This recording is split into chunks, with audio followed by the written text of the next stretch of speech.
I thought I would document what I'm doing on a daily basis during this cold spell we're having. Today is February 9th.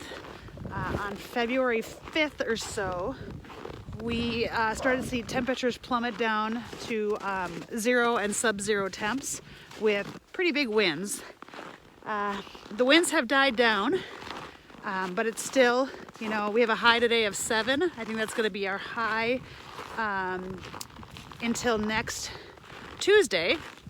And we're going to see highs in the -1s and 2s the next couple of days. So what I've been doing for the cows is checking in the morning and the afternoon, make sure waters are still working. So the big thing for us in cold weather is, well, there's a number of big things, but one big thing is water.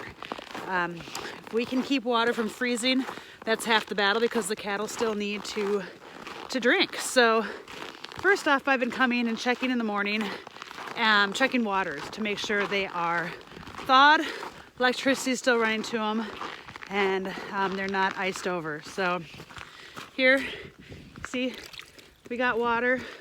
You can see ice forming kind of around the edges.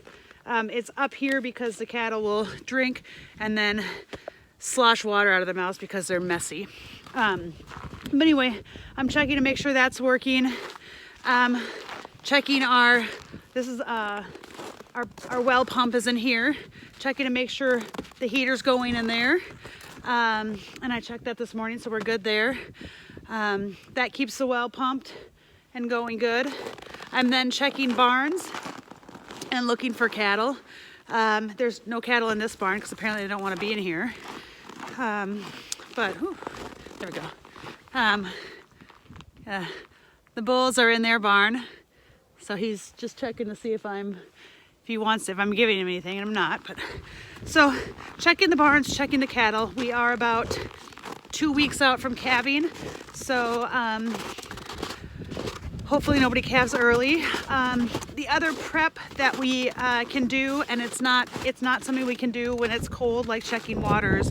It has to be done throughout the year, and that's making sure that your cattle are in good condition. So one thing I do when we calve is I do what's called body condition scoring.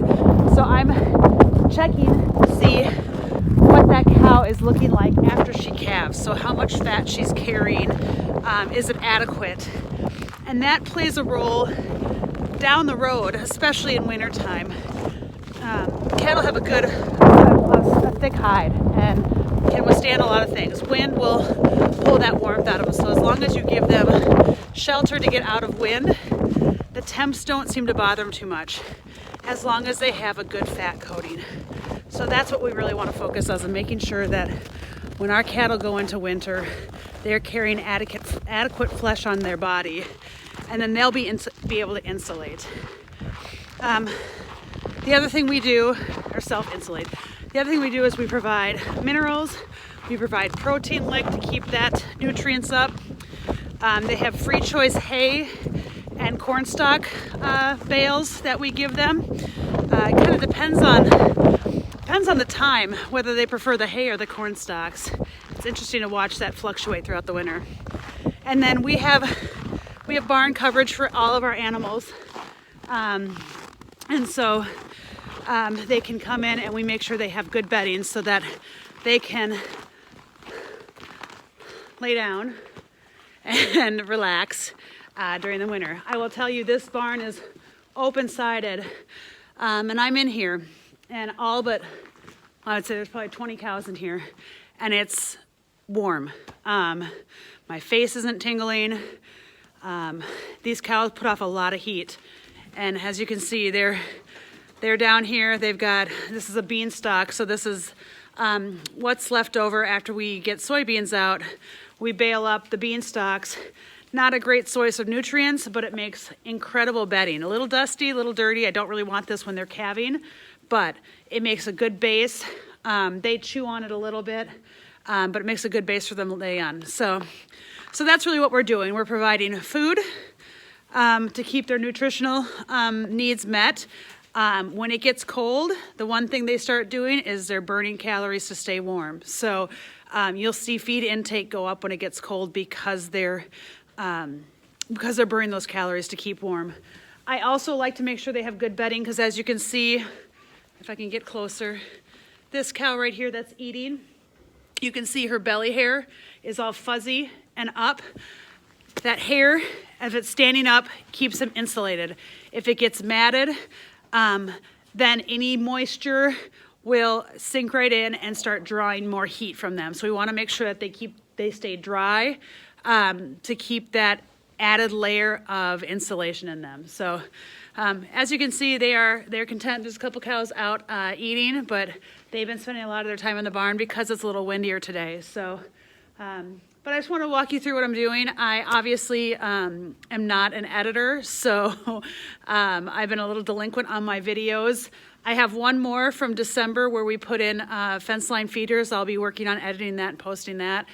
And I'm going to do some more just kind of live minimal editing videos, so you'll pardon the stumbles and the ums a lot, but I thought I could get these out a little more frequently. You can see the cattle. We're going to start checking cattle. I'll probably continue my morning checks going on from now since we're just a couple weeks out from calving. I did notice one cow here is starting to bag up, which is the first sign of getting close to calving. She's bagging up, she's getting loose behind. So I feel like we're probably just a couple weeks away from calving, but yeah, they're content, they're feeling good. Nobody's really hunched back. I'm just gonna kind of walk around here, see if we can see everybody. So yeah, that mama, she's full. You know, they're getting up. I would say the one thing that I always look for, chewing the cud. That means their rumen's working good. Perky eared, you can tell if a cow's not feeling well. The ears kind of get sluggish down. Their eyes aren't as bright. And then when an animal gets up, this is kind of my dad's key, and I love it. If they stretch, they're feeling good.